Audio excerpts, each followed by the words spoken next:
Los dejo entonces con Rodrigo para que nos vaya guiando el día de hoy. Gracias, Nicole. Muchas gracias por la invitación también. Feliz de estar acá acompañando esta instancia también.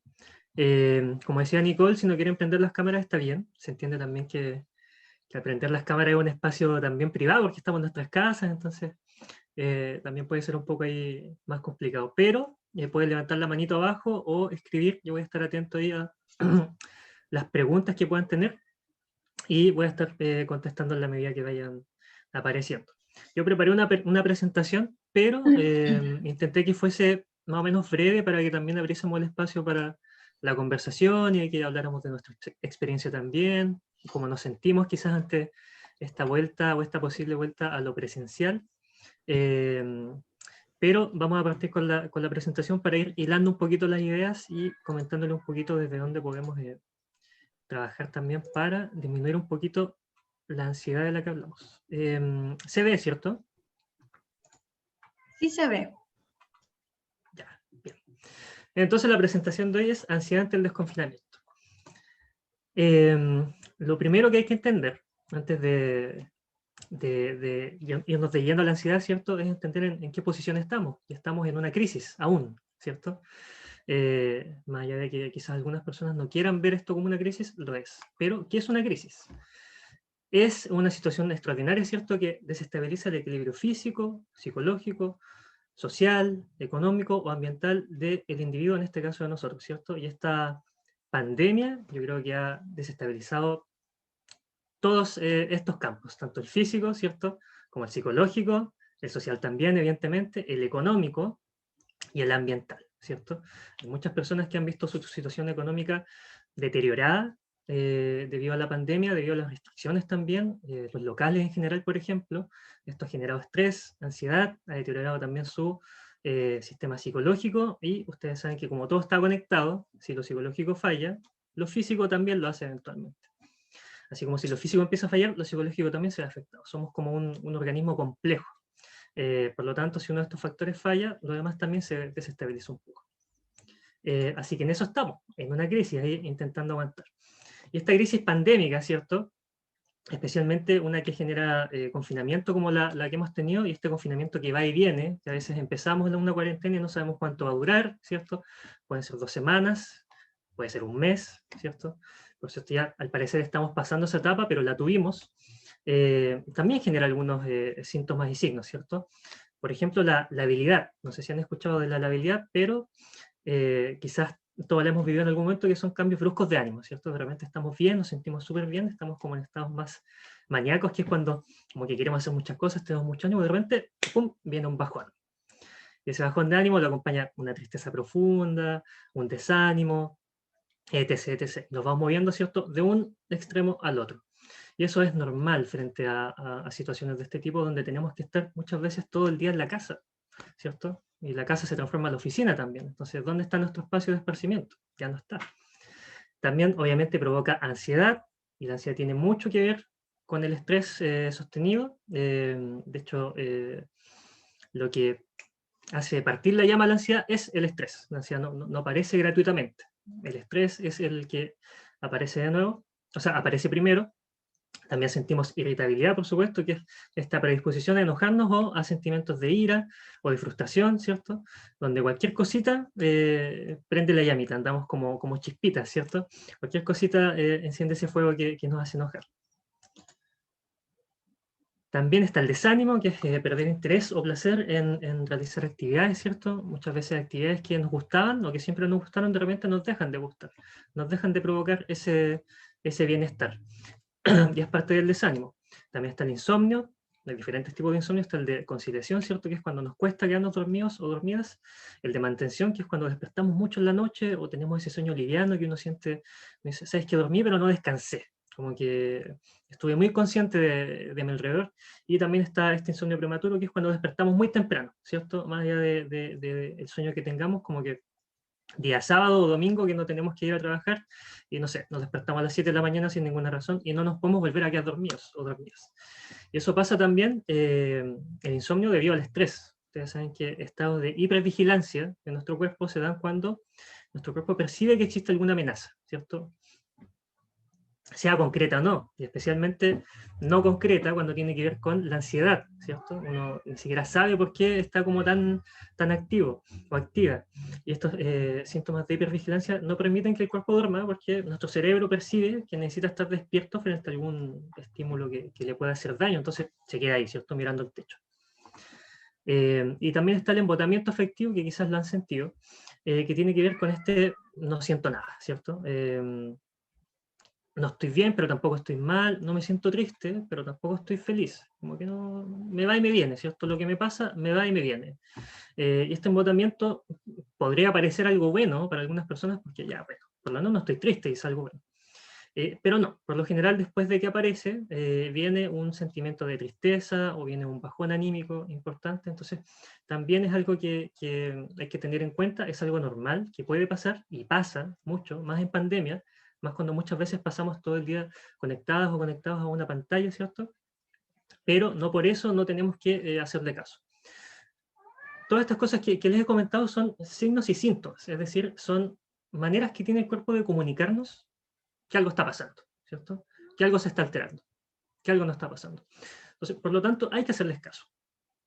Si, por ejemplo, estamos en un estado de hipervigilancia, tenemos que buscar mecanismos que nos ayuden a bajar un poco este estado, ya sea a través de la meditación, a través de la respiración diafragmática o de otras técnicas de respiración, o simplemente descomprimir estos estados emocionales que estamos teniendo. ¿Cómo los descomprimimos? A través de interacciones sociales, ¿cierto? Ocupar esos factores protectores que podemos tener en amigos, en compañeros de trabajo, en la familia, por ejemplo, y descomprimir esas emociones, hablar de ellas. Porque cuando las hablamos nos vamos a dar cuenta que también otras personas las sienten, ¿cierto? De una manera diferente, pero las sienten, ¿cierto? Y eso también ayuda a que nos vayamos alivianando un poquito de ese sentir. Ahora, ¿cómo es el proceso de una crisis en nuestra salud mental? Hay un evento desencadenante, ¿cierto? En este caso, una pandemia, ¿cierto? Que a veces no la entendemos tan bien, pero está ahí y las consecuencias están claras también, ¿cierto? Y es un evento externo, ¿cierto? Esto se enfrenta a esta pandemia en cada uno de nosotros y nosotras a mecanismos de afrontamiento, ¿cierto? Que tienen que ver con mecanismos internos. Cada uno de ustedes y cada uno de ustedes tiene mecanismos de afrontamiento que se han ido puliendo con el tiempo, ¿cierto? ¿Cómo se han ido puliendo? A través de las mismas vivencias que han pasado, ¿cierto? Crisis vitales, por ejemplo, básicamente la experiencia de vida, pero también está muy influida por nuestro desarrollo, nuestra historia vital, ¿cierto? Cómo fueron nuestros papás, ¿cierto? Cómo fueron nuestras relaciones en el colegio, qué tan sanas fueron, y esto va desarrollando mecanismos de afrontamiento. En psicología algunos tienen nombres, ¿cierto? Pero todos los ocupamos de manera diferente. Por ejemplo, hay mecanismos que son más de aproximación y otros mecanismos que son de evitación, ¿cierto? Los de evitación, por ejemplo, la pandemia es decir, ¿sabes qué? Yo no creo que sea una pandemia, no creo que sea tan mal.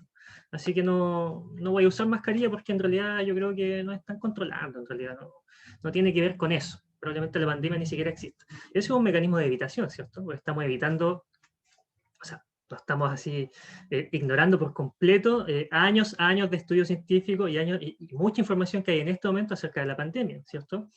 Y también pasando por encima también de todos los profesionales de la salud, ¿cierto? Que se están sacando ahí la cresta y todos los días en los hospitales para darnos cuidado o darle cuidado a las personas que están en esta situación. Y un mecanismo de aproximación, por ejemplo, sería, como dice la palabra, aproximarse, pero también un poco en extremo. O sea, enfrentar el problema, pero demasiado. Y así hay otros también, pero cada uno tiene mecanismos diferentes y hay mecanismos, por ejemplo, que son más primitivos, ¿cierto? Como el de evitación, y hay mecanismos que son un poco más desarrollados, ¿cierto? Como mecanismos primarios. Por ejemplo, la racionalización, por ejemplo, ¿cierto? Que muchas veces utilizamos, intentar darle sentido a todo a través de una explicación racional, ¿cierto? No, esto pasa porque pasa esto. No, esto pasa porque, bueno, esta persona dijo esto, porque probablemente no le gustó este comentario que hice, entonces hacemos esto. Y eso es un mecanismo de afrontamiento que puede estar bien para algunos contextos, se ajusta bien, pero para otros puede que no tanto, ¿cierto? Por ejemplo, cuando alguien quiere conectarse emocionalmente con nosotros, ¿cierto? Y la vemos llorando, quizás un mecanismo de racionalizar ese llanto no funcione tanto, ¿cierto? Es bien diferente que nos digan, ¿sabes qué? Bueno, está bien que llores, está bien que sientas pena por lo que te pasó, a decirle, no, mira, se está activando tu amígdala y por eso, ¿cierto? Ahí tu tallo cerebral está mandando la información y eso hace que llores porque tiene una función biológica y social, ¿cierto? Como que no funciona mucho. Y estos mecanismos también están modulados por los significados personales que tenemos acerca de las cosas que pasan. Y todos tenemos y atribuimos significados personales diferentes a cada cosa que ocurre, ¿cierto? Cada uno le atribuye un significado personal a esta pandemia diferente, ¿cierto? Si alguien es más creyente, quizás atribuye un significado relacionado a esa creencia, ¿cierto? Lo puede ver como una prueba, ¿cierto? Lo puede ver como algo que envió Dios, ¿cierto? Para poner a prueba la humanidad. Puede que no también, ¿cierto? Otra persona puede darle un significado más desde lo científico, quizás, no, esto se veía venir, porque estudios desde el 50 decían que existían brotes acerca de este tipo de virus, entonces podía pasar. Y estos significados también están modulados por la personalidad, ¿cierto? Y la personalidad son estos rasgos relativamente estables que se mantienen en el tiempo y que tienen que ver con nuestra identidad también, ¿cierto? Quizás no podemos definir en palabras simples la personalidad, pero por ejemplo podemos identificar cómo es una persona de otra, ¿cierto? Y es lo que nos permite diferenciar muchas veces quién es quién, ¿cierto? Por ejemplo, quizás Nicole, los que han compartido más con ella saben cómo ella reacciona frente a ciertas cosas, ¿cierto? Quizás cómo reacciona ante el estrés, o ante el enojo, o ante una situación de crisis, ¿cierto? Conocen más o menos y en su mente está como estable esa definición, ¿cierto? Que quizás es una persona más tranquila, más que una persona que explote, ¿cierto? Y eso lo sabemos porque estas configuraciones de personalidad, más allá de la definición psicológica, las tenemos acá, ¿cierto? Las podemos mentalizar de alguna manera. Bueno, ¿a dónde voy con esto? Que todo esto influye en cómo enfrentamos la pandemia, ¿cierto? Y cómo vamos a enfrentar también lo que viene después de la pandemia, ¿cierto? Entonces, no es anormal que dos personas, por ejemplo, dos hermanos, por ejemplo, que han vivido en la misma casa, que quizás tienen hasta el mismo trabajo, enfrenten de manera diferente el desconfinamiento o la pandemia en sí. Así como todos nosotros y nosotras vamos a enfrentar, y estamos enfrentando también de manera diferente lo que está pasando. Entonces no es extraño que algunas personas se depriman más que otras o tengan este embotamiento afectivo más que otras, y tampoco es extraño que otras personas la enfrenten quizás de una manera más, comillas, positiva y más activa, ¿cierto? Y se mantengan activas, parece como que no le afecta tanto esta pandemia. No es extraño. ¿Por qué? Porque todos tenemos mecanismos de afrontamiento diferentes, significados personales diferentes a las cosas que están pasando y una personalidad diferente también. Y todo esto conjuga quiénes somos y cómo enfrentamos esta pandemia, ¿ya? Entonces, lo primero que hay que pensar cuando pensamos en la vuelta a lo presencial es saber que todos respondemos de manera diferente, ¿cierto? Pero esas maneras diferentes son similares unas con otras, ¿cierto? Porque los seres humanos somos muy similares, o sea, todos tenemos la mayoría dos ojos, ¿cierto? Dos piernas, dos brazos, tenemos cabello, tenemos piel, ¿cierto? Lo que lo hace diferente es la forma, ¿cierto? La forma de los ojos, el color de los ojos, la forma de las manos, etc., etc. Y con la mente pasa algo similar, ¿cierto? Todos poseemos este aparato acá en la cabeza que va regulando todos los procesos que tenemos, pero es diferente como lo hacen cada uno, en cada una de ustedes. Vamos a seguir. Ahora, acá están los estresores durante la cuarentena, ¿cierto? Cuando estábamos en cuarentena, uno de los estresores era cuánto va a durar la cuarentena. Cuántas semanas vamos a tener que estar encerrados o encerradas en nuestras casas, pudiendo hacer poco. También está el miedo a infectarse, que es uno de los estresores que se va a mantener, por ejemplo, después que salgamos del confinamiento también, ¿cierto?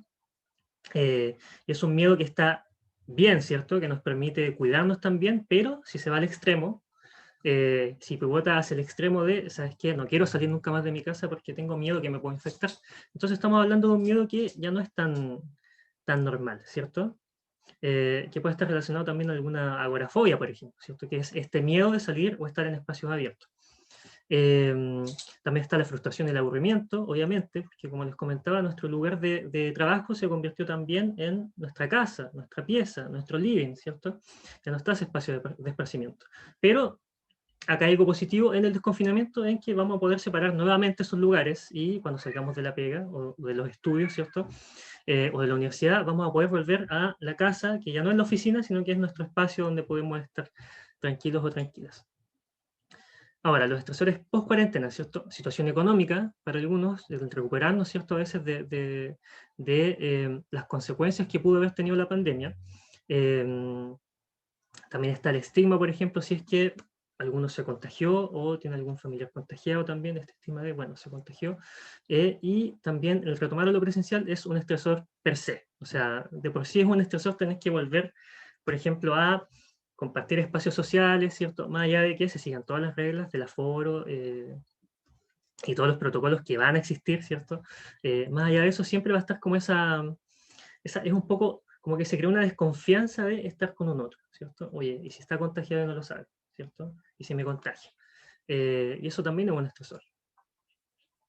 Ahora, como yo les comentaba, el estrés conduce, cuando están en niveles altos, a la ansiedad, ¿cierto? Es como si la ansiedad y el estrés fueran primas hermanas, ¿cierto? Que se conocen bien y una como que viene con la otra. Hay diferentes definiciones de la ansiedad, pero siempre es complejo definirla. En el DSM, que es el Manual Diagnóstico Estadístico Mental, ¿cierto? Ese es un manual que crearon en Estados Unidos y un poco guía los diagnósticos en psicología y psiquiatría, ¿cierto? Dicen que es una reacción emocional normal, necesaria para la supervivencia de los individuos e individuas y de nuestra especie. No obstante, las reacciones de ansiedad pueden alcanzar niveles excesivamente altos o pueden ser poco adaptativas en determinadas situaciones.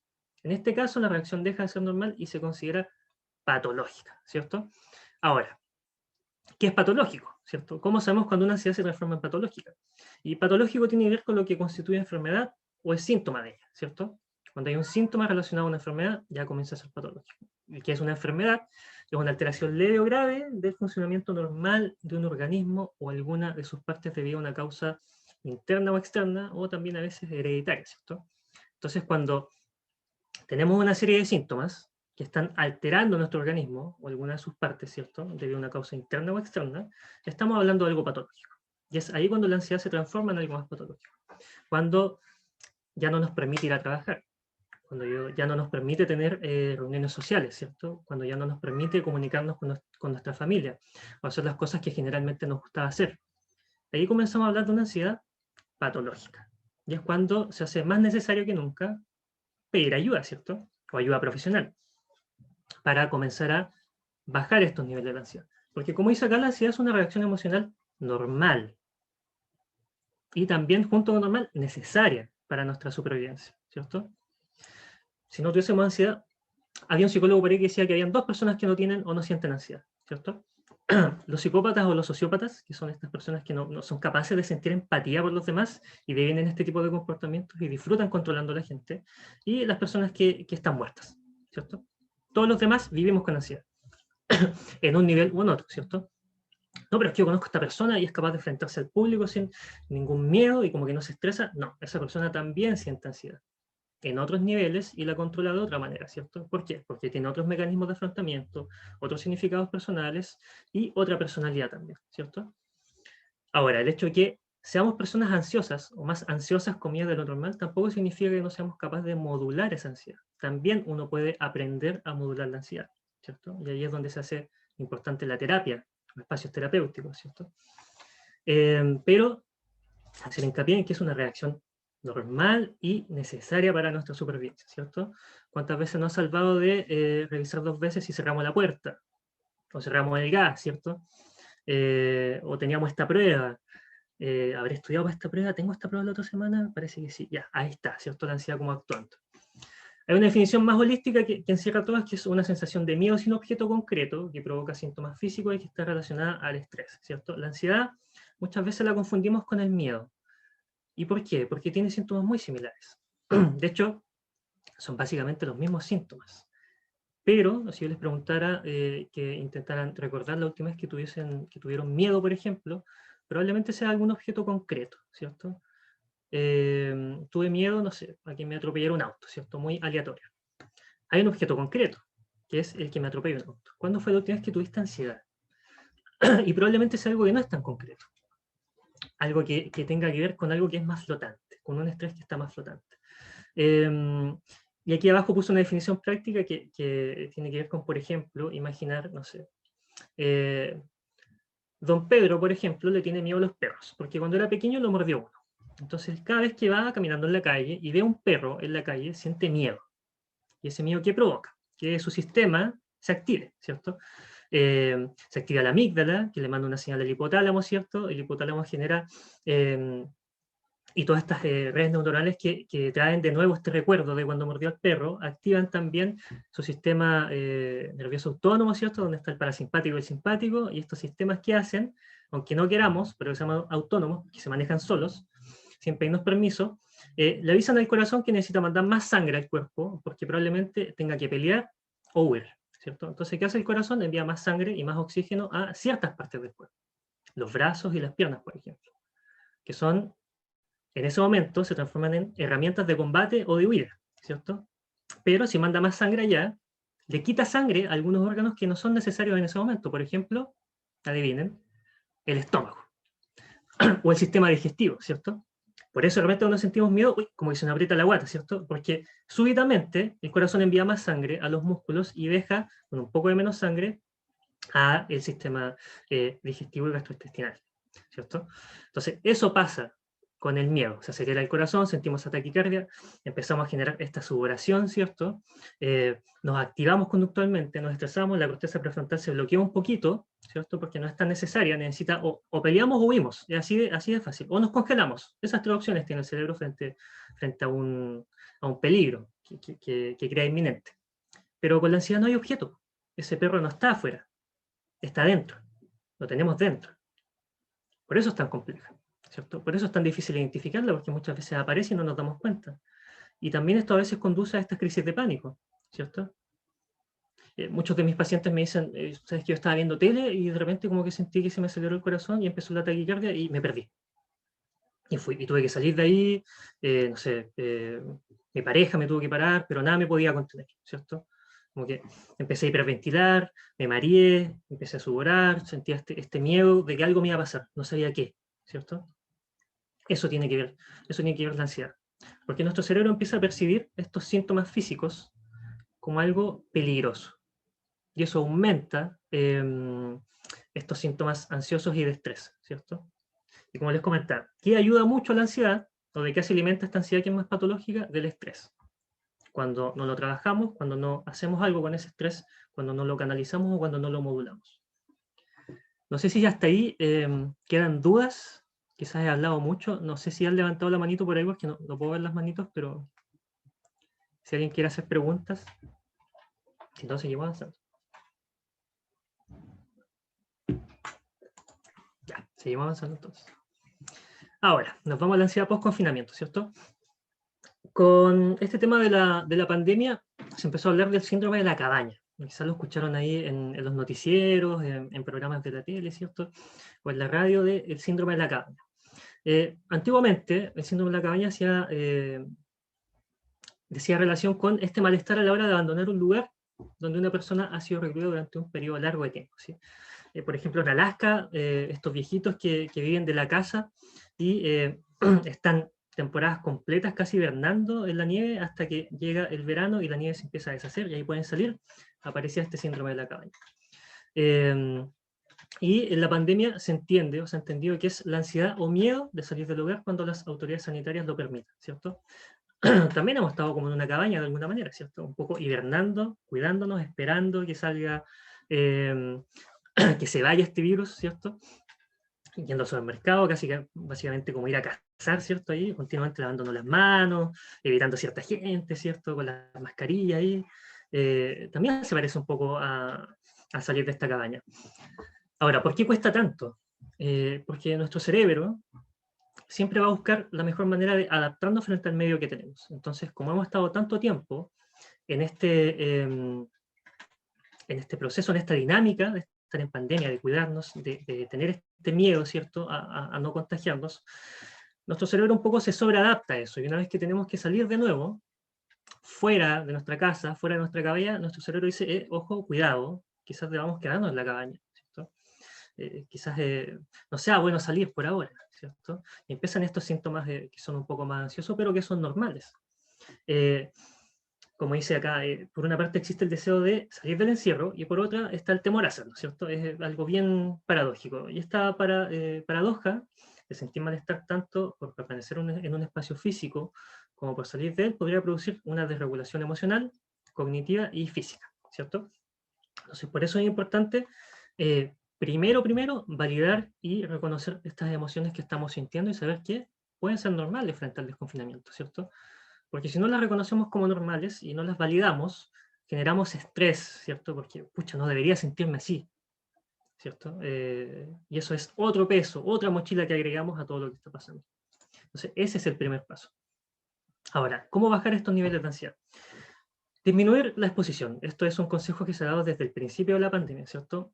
Disminuir la exposición a las noticias, a la tele, a la información poco confiable y a estas redes sociales que muchas veces no son tan sociales, ¿cierto?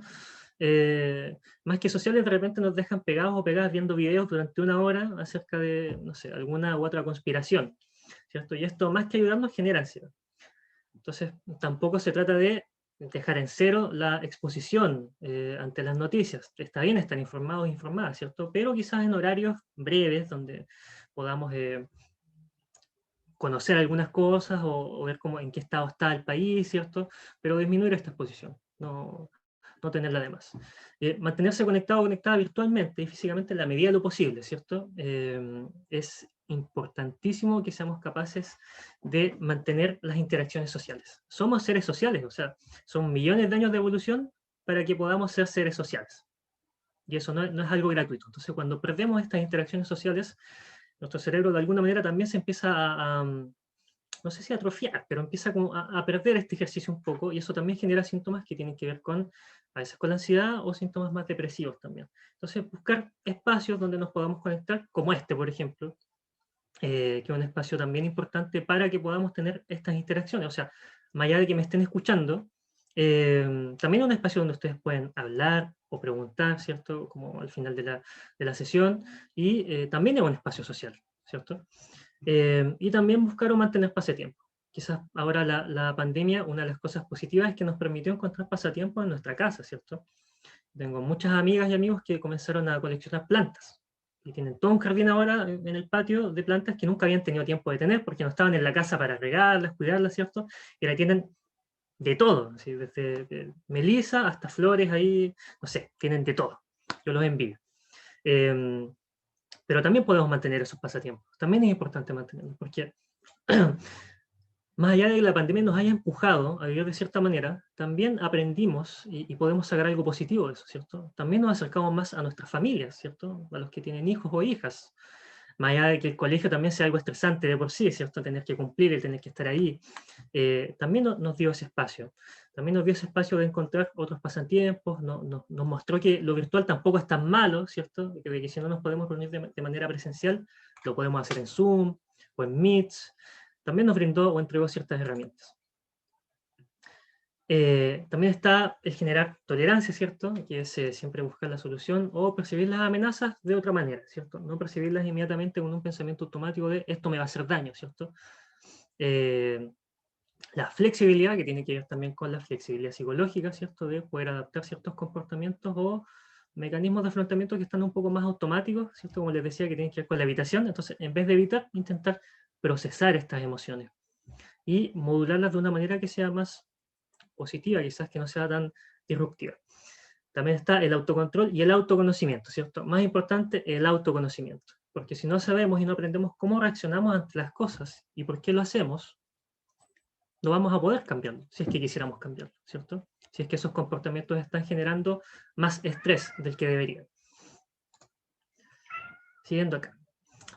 ¿Qué siempre ayuda? Como les comentaba, la acogida, la ventilación emocional y la valoración de nuestras emociones. Y este es un punto que todos y todas podemos hacer con otras personas y con nosotros mismos y mismas, ¿cierto? Que es promover el procesamiento emocional para no darle oportunidad a que se establezcan patrones cognitivos y de comportamiento no adaptativos o disruptivos, ¿cierto? Por ejemplo, la evitación, cuando alguien no quiere hablar de sus emociones, que puede estar bien hasta cierto punto, ¿cierto? Pero si no procesas estas emociones, si no hablamos de las emociones encuentran un lugar en nuestra mente, nuestro cuerpo, y se quedan ahí y empiezan a crecer hasta que eventualmente aparecen, ¿cierto? Pueden aparecer como un llanto, una tristeza que no sabemos de dónde viene, o este estrés de sentir que uno está como colapsando. En los programas y equipos que hacen primeros auxilios psicológicos, por ejemplo, cuando hay catástrofes, por ejemplo, cuando hubo el terremoto acá en Chile, yo también participé en uno de esos dispositivos. Al final de esto, para los profesionales que participan, se hace una sesión de defusing, se llama, o desactivación emocional. ¿Y qué es lo que se hace ahí? Básicamente es conversar acerca de cómo nos sentimos con las cosas que vivimos o con las personas que vimos, ¿cierto? Y tiene que ver con eso. Entonces siempre hay que buscar estos espacios de ventilación emocional, ¿cierto? Como abrir las ventanas emocionales y ser capaces de conversar, sea lo que nos pase. Explorar instancias de psicoeducación, ¿cierto? Como esta, mira. Rodrigo, ¿puedo interrumpir? Sí.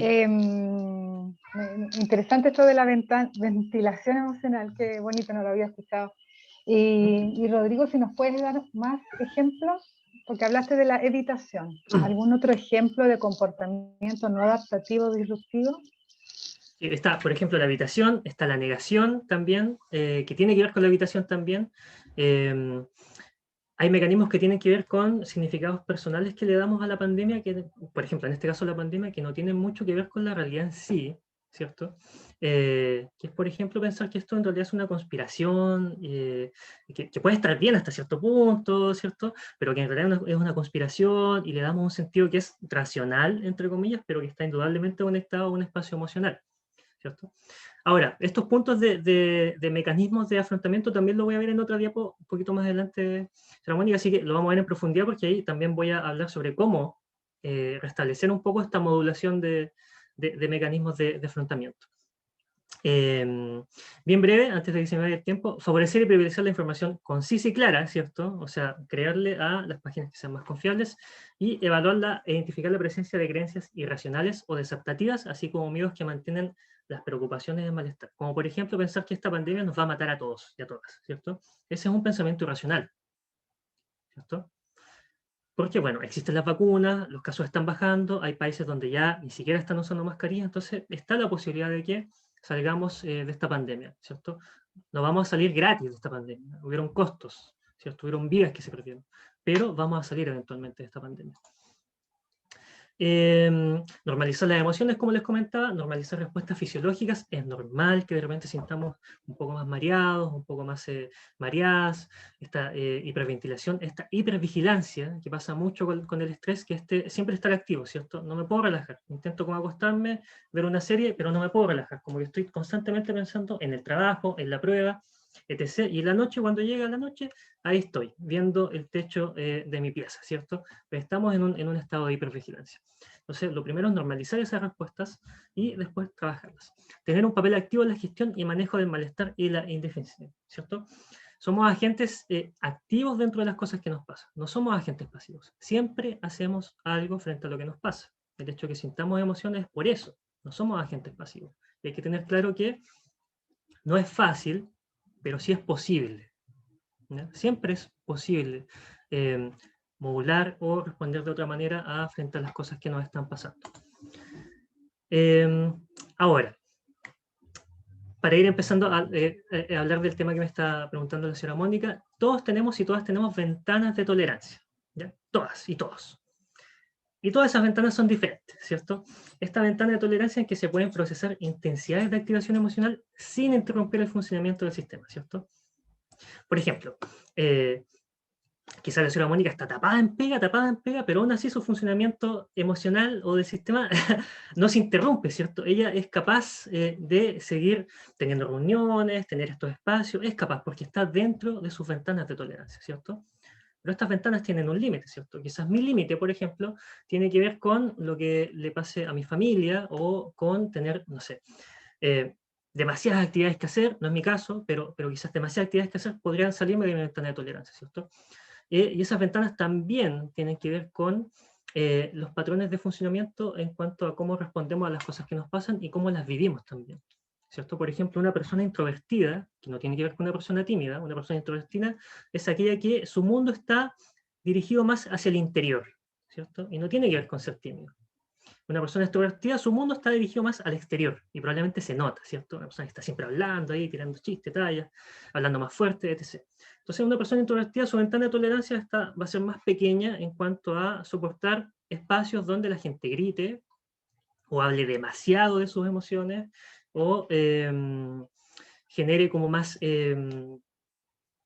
sea más para afuera, básicamente, ¿cierto? Para no complejizarme tanto, ¿cierto? Y quizás una persona extrovertida, su ventana de tolerancia sea más reducida en cuanto a espacios donde sean más espacios más introvertidos, ¿cierto? Más de autoconocimiento, más de reflexionar, ¿cierto? Le cueste un poquito más.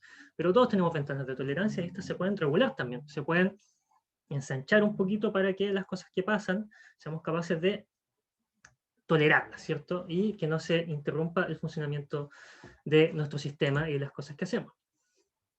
Ahora, para esto es importante, ¿cierto? Para el estrés y la ansiedad, generar técnicas de respiración, como la respiración diafragmática, que la pueden buscar, es súper fácil de aprender. También hay una meditación guiada en YouTube que pueden buscar, que es la meditación de Jacobson, ¿ya? Después al final yo se las puedo anotar o me las pueden preguntar ahí al mail. Es un video en YouTube, pueden elegir la voz que más les guste, que gracias a la tecnología ahora puede haber una voz española, hasta, no sé, etc. Y son importantes. Si las hacemos de manera sostenida, ayudan efectivamente a que bajen los niveles de estrés o de ansiedad. ¿Ya? No las vamos a practicar ahora por el tiempo, pero se las dejo ahí. Ahora, una de las técnicas que más se está ocupando ahora es la mentalización.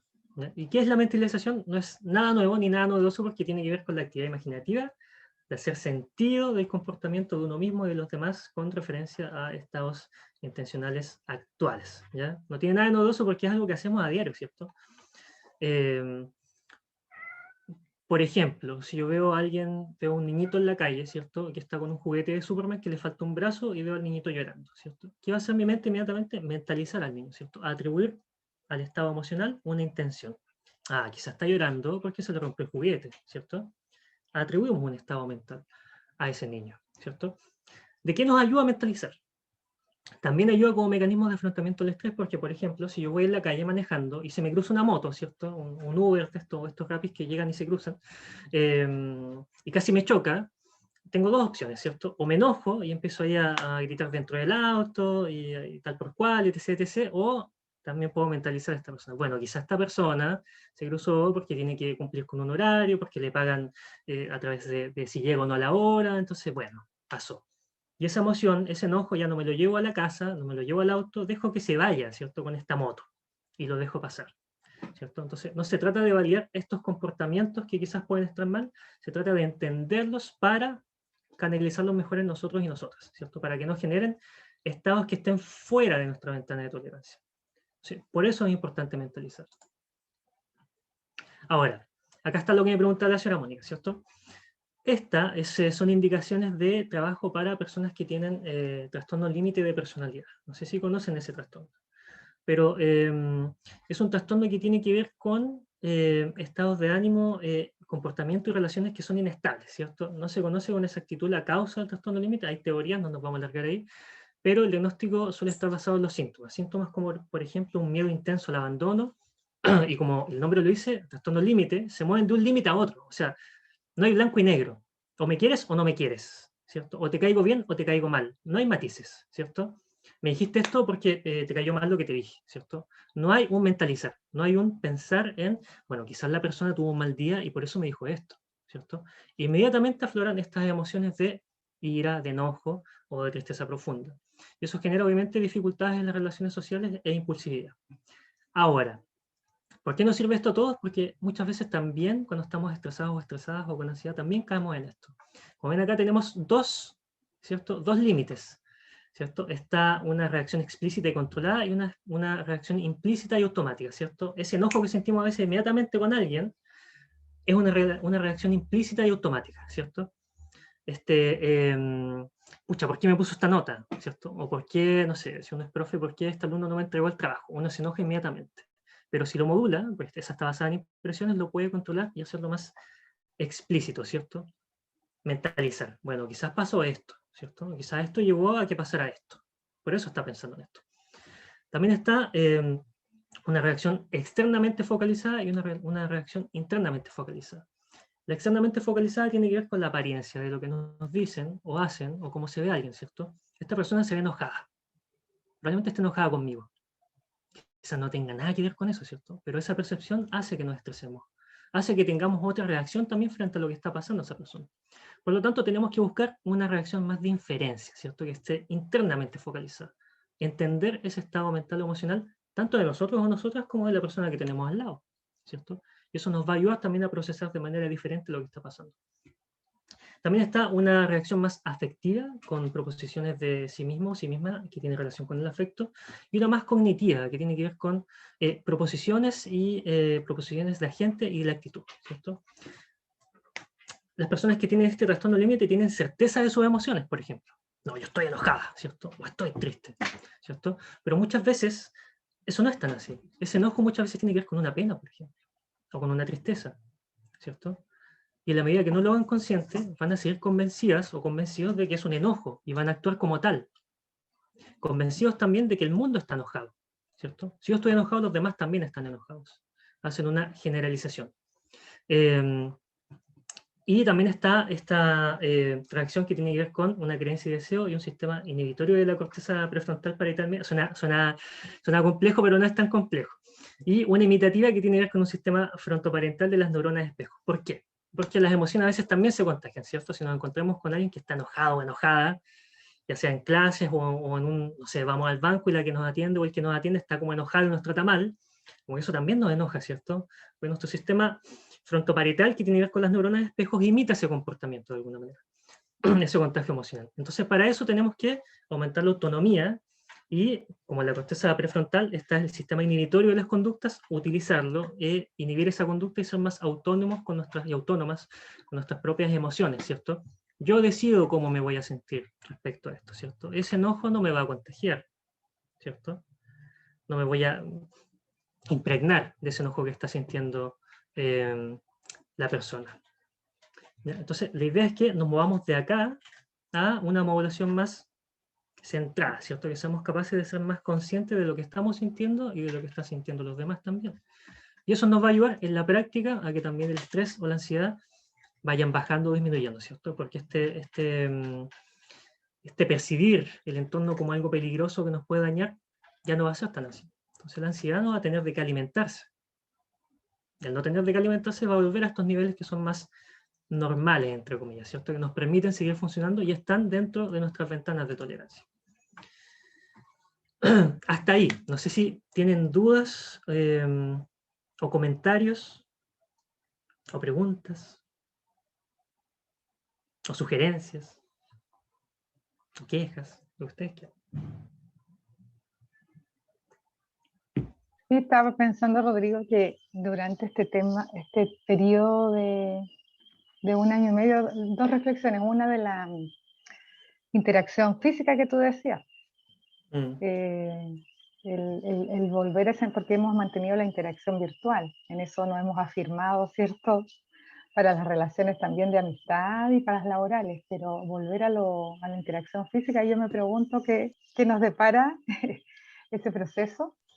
Y lo otro que estaba pensando, lo que tú hablabas de esto de modular y de estar en estos escenarios más centrados, que igual es un ejercicio, porque a un año y medio igual de esta pandemia estamos, por lo menos hablo por mí, uno más, uno lidiando con sus propios temas, ya como que tiene suficiente como para entender al otro, o sea, es como una tarea bien titánica. Entonces, eso reflexionaba, Rodrigo. Gracias, señora Mónica. Y efectivamente, algo que no es fácil, pero es posible. Y que nos va a ayudar en el largo plazo a entendernos mejor con el otro. Finalmente, no sé si yo lo dije en alguna oportunidad, en alguna instancia, pero lo que más estresa a un ser humano es otro ser humano, ¿cierto? Pero al mismo tiempo, lo que más genera esta vuelta al bienestar también es otro ser humano, ¿cierto? Este espacio de conversación, de encontrarnos con uno mismo. Hay teorías psicológicas que también dicen que estar solo con uno mismo, con una misma, también es estar con otro, ¿cierto? Porque también hay un self, ¿cierto? Entonces también tenemos que escucharnos, con apertura, con cariño, tenernos paciencia, Saber que es normal, que nos va a costar volver a lo presencial, que nos dé miedo hablar con otra persona, ¿cierto? Porque, por ejemplo, yo trabajo con la señora Mónica, también veo a Nicole en los otros espacios, pero no las conozco físicamente, ¿cierto? No sé cuánto miden, no sé cómo son, solo las conozco a través del filtro del micrófono, ¿cierto? Y lo que nos da la pantalla. Entonces, es normal que nos dé un poco de miedo enfrentarnos a ese escenario, cómo vamos a reaccionar, es normal, ¿cierto? Y tenemos que tenernos paciencia, mentalizando a nosotros mismos. Mira, me siento así por esto. ¿Dónde me he sentido antes así? Ah, me acuerdo que una vez también me sentí así cuando me había enfrentado a este escenario. ¿Y cómo lo resolví? No, hice esto. Ah, entonces puedo. Es posible que lo haga. ¿Cierto? Pero tener esa paciencia, ese cariño, así como no nos cuesta darle ese consejo al amigo o a la amiga, tratarnos así también, como en tercera persona, visualizarnos en tercera persona. Eso también es mentalizar. Y tiene que ver con eso. Entonces, en la práctica, en el día a día, eso nos va a ayudar, aunque no lo crean. Esos pequeños gestos y cambios con nosotros mismos y mismas, y los demás también, nos van a ayudar, ¿cierto? Casi como, no es un entrenamiento, pero en el ejercicio de hacerlo, se va a hacer un poco más fácil. Y eso no quiere decir que no vamos a sentir estrés, no vamos a sentir pena o enojo, ¿cierto? Son emociones que están ahí porque son adaptativas también, tienes que estar ahí. No podemos no sentirlas, ¿cierto? Es decir, ¿qué hacemos con ellas? Lo diferente. Sebastián, te escucho. Hola, sí, tenía una duda. Lo que pasa es que más que nada quiero saber cómo qué hacer en el momento de que me dé, por ejemplo, ansiedad, porque la otra vez me ha pasado varias veces que, por ejemplo, he ido al supermercado, una actividad que me gusta hacer, me gusta ver los productos, me gusta comprar, etcétera. Últimamente me ha pasado que el ver tanta gente junta, chocronada, porque ya igual estamos en fase 4, la gente sale con mucha más gente. Entonces, ver a la gente ahí, ¿cierto? Tan metida, yendo para allí y para acá, sin control, digamos, me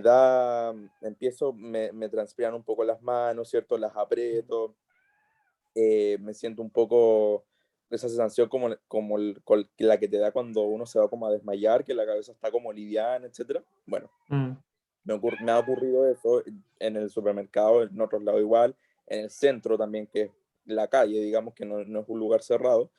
Quiero saber qué hacer en esas circunstancias, porque en el supermercado no podía llegar a irme porque tenía que terminar de comprar. En el centro pude irme y me fui prácticamente corriendo, digamos, porque que no quería estar ahí. Entonces quiero saber qué hacer en esas situaciones como la del supermercado para poder controlar eso y porque me he dado cuenta que lo he podido controlar si estoy con audífonos, si es que estoy como metido en lo mío, ¿cachai? Pero no siempre voy a estar con audífonos, o se me van a descargar, o el teléfono, qué sé yo. Entonces, más que nada, es eso, que como qué puedo hacer en el momento, porque claro, yo puedo utilizar técnicas de respiración, puedo hacer yoga, puedo hacer ejercicio, pero eso lo hago más en la comodidad de mi casa, donde igual estoy solo y me siento como protegido en el fondo, pero no en el momento que me está ocurriendo. Bien, bien, Sebastián. Bueno, es algo que también, a mí también me ha pasado de vez en cuando con la gente, así que también es algo normal, ¿cierto? Ahora, ¿qué podemos hacer en esos casos? Si te das cuenta, cuando estás con audífonos, te cuesta menos enfrentarlo porque tu mente se concentra en algo. Por lo tanto, la ansiedad pierde recursos, ¿cierto? Ya no tiene el recurso de tú estás percibiendo, inconsciente o conscientemente, Claro. este choclón de gente como algo que puede ser peligroso para ti o para tu integridad, ¿cierto? Puede parecer un miedo irracional, pero tiene bastante sentido. Entonces, lo primero que podemos hacer, claro, es distraer la atención, pero también estos síntomas hipervegetativos, ¿cierto? Tienen que ver con una hiperventilación, es decir, que estamos respirando más de lo normal y está entrando más oxígeno, ¿cierto? Si nos ponemos a respirar ahora así como, probablemente nos vamos a empezar a marear, ¿cierto? Vamos a sentir como la cabeza un poco extraña, vamos a empezar a ver algo también como medio raro, ¿cierto? Vamos a empezar a sudar y nuestro corazón también se va a acelerar un poco. Entonces, para esto, Sebastián, hay una técnica que también es de respiración, pero que puedes ocupar mientras estás en el supermercado, en la micro, sentado en una clase, que es la 555 o 444, depende de ahí qué tiempo te acomoda a ti. ¿De qué se trata esta técnica? Tú inspiras en, digamos, 5 tiempos, por ejemplo, 5 tiempos, llena los pulmones, exhalas en 5 tiempos también, por la boca, y mantienes los pulmones vacíos durante 5 tiempos también. Es decir, mantienes con pulmones vacíos, 1, 2, 3, 4, 5. Y lo repites. Y esto te dice a ti mismo, lo voy a hacer 15 veces. Ya. ¿Ya? Entonces, concentras tu atención en la respiración y en no hiperventilarte. Y este ejercicio lo que va a hacer es que no entre tanto oxígeno a tu cerebro y entre de manera más controlada, ¿cierto? Y esto va a provocar que estos síntomas deberían bajar, Sebastián. Ya, Esto ok. sumado a centrar tu atención en otras cosas. Por ejemplo, hay ciertas técnicas con, como te decía, con estas crisis más de angustia o de ansiedad que las personas comienzan a nombrar el color de las cosas. Por ejemplo, celular negro, computador negro, gata blanca con amarillo y negro, y ojos verdes. Mouse de colores. ¿Entiendes? Entonces, tu atención ya no se concentra en percibir tu entorno como algo peligroso, sino que se concentra en otras cosas más concretas, ¿cierto? Cosas concretas, que no tienen que ver como con esta ansiedad flotante, Sebastián. Ya. Entonces, no es algo fácil, pero es algo posible, ¿cierto? En el ejercicio de hacerlo, se va haciendo más posible. Y no te lo digo solo, Sebastián, desde, no sé, los papers que leí o las técnicas que leí, te lo digo también desde la experiencia que a mí también me ha pasado y también lo he hecho, ¿cierto? Entonces, va funcionando. Quizás funcione de manera diferente en cada caso, pero definitivamente, sí, a nivel biológico y científico, lo que aumenta estos síntomas de hipervigilante es la hiperventilación, es decir, el respirar más de lo que deberíamos estar respirando en ese momento. No sé si respondo tu pregunta, Sebastián. Sí, totalmente. Eso era lo que me interesaba saber. Qué hacer en el momento de, pero ya. Ahora sí me quedó claro y sé cómo afrontarlo como para la próxima. Bien, Sebastián. Sí. Finalmente, lo que aumenta estos síntomas es que los percibamos como algo dañino, ¿me entiendes? Como, por ejemplo, cuando uno comienza a tener crisis de pánico, sentir el corazón más fuerte, piensa que uno se va a morir. Efectivamente lo piensa así, ¿cierto? Y al cambiar esta percepción, estas crisis se empiezan a controlar. ¿No? Sí. Es un proceso que de a poco, pero se empiezan a controlar. Lo mismo pasa con estos síntomas de salir al exterior y sentir como esta ansiedad con los demás. ¿Cierto? El saber, ¿sabes qué? Hay mucha gente, siento un poco de miedo, pero está bien que lo sientan, ¿cierto? Voy a ocupar esta técnica de respiración y te vas concentrando. ¿No? Entonces ya no generas esta hiperreacción ante esa emoción que estás sintiendo. Claro. Sí. Jocelyn. Me voy a sacar un poquito la mascarilla.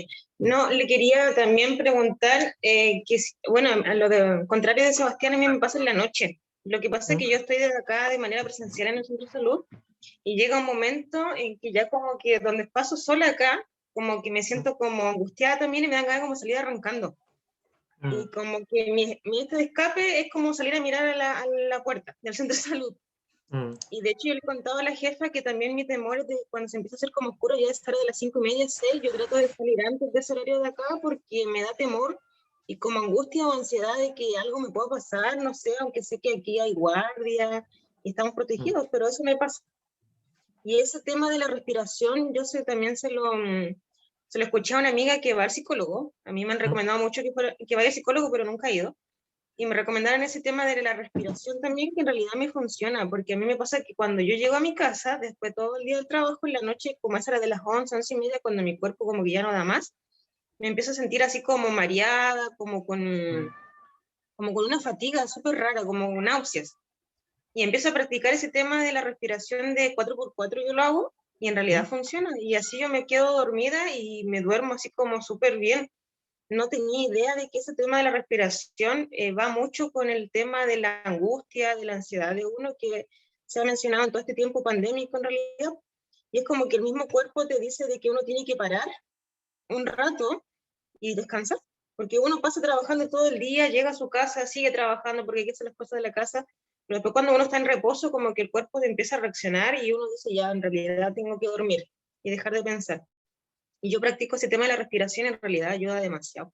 Y no tenía idea, me lo recomendaron y ahora que te escucho a ti, Rodrigo, lo voy a practicar con los 5 tiempos, pero yo siempre lo sigo con 4.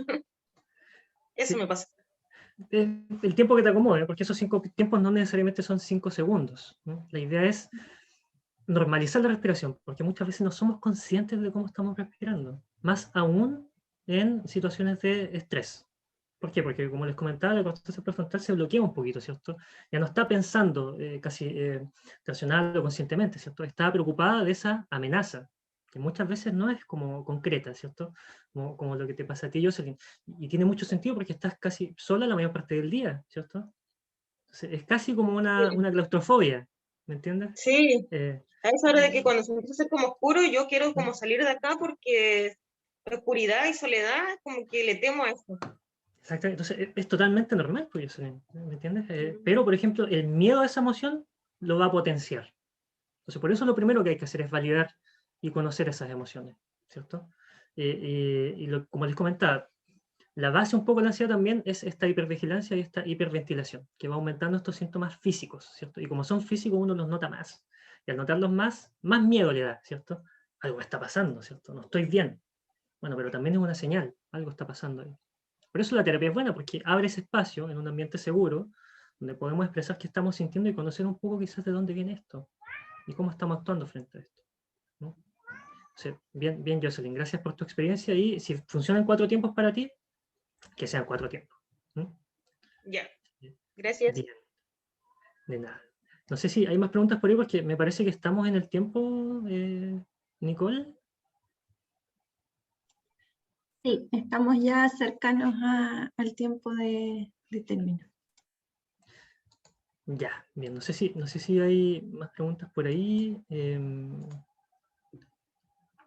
Meditación de Jacobson, sí, ahí está. Esa es la meditación que les comentaba, por si acaso. El ejercicio sostenido de la meditación, ojo, sostenido ayuda mucho a que bajen los síntomas de ansiedad y estrés, ¿cierto? Porque hay muchas personas que comentan, ¿sabes qué? Yo lo hice una vez y como que quedé igual.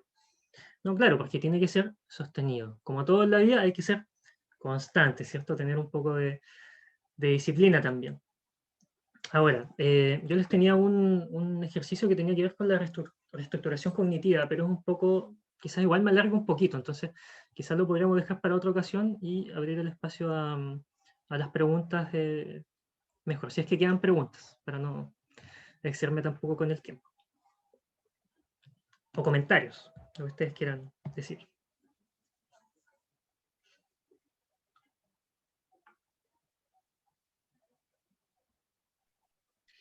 Rodrigo, Dígame. bueno, primero darte las gracias por aclararnos tanto igual el tema de la ansiedad en mayor profundidad en la que uno la puede percibir en lo cotidiano. Muchas de las situaciones que tú comentabas a mí me pasan y concuerdo con Mónica que es vital el proceso de autoconocerse, de saber cuáles son nuestros límites, nuestras ventanas de tolerancia, como para poder tomar acción de justamente qué es lo que me sirve. Como decía Jocelyn o Sebastián, yo he identificado que ciertas situaciones o ciertas cosas que yo puedo hacer me sirven a mí y que tal vez no van a ser las mismas que le puedan servir a un otro. Te quería hacer una pregunta que no sé si me puedes orientar también. ¿Cómo puede uno manejar el tema de la ansiedad en el caso de los más pequeños? Por ejemplo, yo tengo una hija pequeñita que también noto que de repente tiene como este miedo a enfrentarse a los contextos donde hay más personas, pero al mismo tiempo yo veo que tienes esta como ansiedad de interactuar con otros. Entonces como que se va moviendo la balanza de un lado hacia el otro. ¿Hay alguna forma de ayudar a nuestros niños también a modular estos procesos? Sí, sí la hay. Y no es tan diferente a como lo hacemos los adultos también, pero tiene mucho que ver también con lo que yo te comentaba acerca de la mentalización. Nosotros, por ejemplo, no nacemos con miedo, ¿cierto? Con miedo, por ejemplo, a, no sé, a la pandemia. No nacemos con un miedo a la pandemia. Ese miedo se va construyendo, ¿cierto? Afectiva, cognitiva, emocionalmente, se va construyendo. el miedo a los niños también de alguna manera se va construyendo y se construye muchas veces de lo que van escuchando o van percibiendo. Y los niños, los que tienen niños, saben que son mucho más perceptivos de lo que nosotros creemos, los niños y las niñas, ¿cierto? Perciben Sí. mucho más de lo que uno cree, ¿cierto? Y están más conscientes de lo que uno cree. Entonces, en este sentido, también es bueno integrarlos, por ejemplo, a lo que nosotros como adultos también sentimos a veces. Mira, ¿sabes qué? No sé, no sé ¿cómo se llama tu pequeño, Nicole? ¿O tu pequeña? Isabela. Isabela, ¿sabes qué? Parece, te noto un poco más ansiosa, pero a veces está bien estar un poco más ansioso. Yo también estoy un poco ansiosa a veces. Pero podemos hacer esto, por ejemplo, ¿cierto? Mira, acompáñame a hacer esta técnica de respiración, ¿cierto? ¿O por qué estás ansiosa, Isabela? Primero que entienda lo que es la ansiedad, ¿cierto? Como lo hemos ido explicando. Y una vez que la entienda, va a ser capaz de explicártela a ti y ponerla en palabras, verbalizarla. Y una vez que lo haga, tú también le puedes explicar por qué está bien sentirla a veces y qué hacer cuando se escapa un poquito de las manos, ¿cierto? Entonces, mira, sí, bueno, tenemos este escenario, está la pandemia, ¿cierto? Pero eventualmente se va a pasar. Y si nos cuidamos, vamos a estar bien, ¿cierto? Si nos cuidamos, podemos salir a jugar con otros niños también. Podemos retomar esos espacios, ¿cierto? Y hacer énfasis también en los aprendizajes que hemos tenido. Mira, la pandemia ya fue mala, pero por lo menos nos dio más tiempo, ¿cierto? Nos vimos más tiempo acá en la casa, por ejemplo. También fue algo positivo. Eso. Y en casos más graves, Nicole, siempre también atreverse también a buscar esa ayuda terapéutica, ¿cierto? Porque es un espacio seguro, extenso, constante y estable, en el que también ellos y ellas se pueden comunicar, y nosotros también vamos a encontrar cosas que sean importantes, ¿cierto? Estos consejos que yo doy acá en esta presentación, que sirven, ¿cierto? Pero también son un poco medidas de control de daño, ¿cierto? Son como para atacar el problema ahora ya, ¿cierto? Si queremos atacar, entre comillas atacar, ¿cierto? O trabajar esa situación en profundidad, siempre es bueno un espacio terapéutico, siempre, ¿cierto? Y no es nada extraño buscarlo, ¿ya? Los psicólogos también tenemos psicólogos, también vamos al psicólogo, porque es importante trabajar ese tipo de cosas, todo lo que nos pasa, esa ventilación emocional, ¿cierto? Así que eso, no sé si respondo un poquito tu pregunta, Nicole. Sí, sí, Rodrigo, muchas gracias. De nada, yo no sé si quedan más preguntas o comentarios.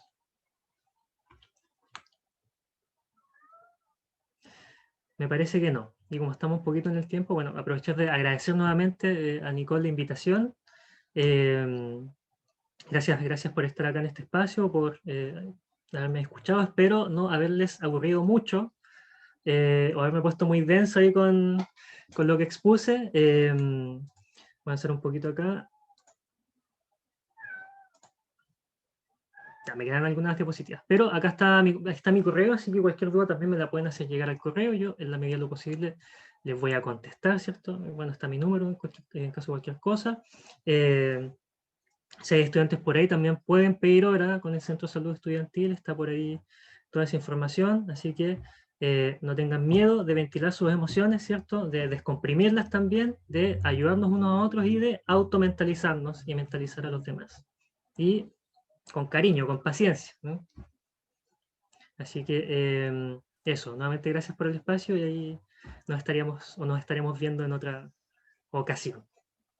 Muchas Muchas gracias a ti, gracias. Rodrigo, por tu buena disposición y tu buena acogida a participar en nuestra cafetería. Le doy las gracias también a todos los que se animaron a participar y los dejo invitados también para la próxima sesión, que va a ser el próximo miércoles en el mismo horario y por el mismo canal.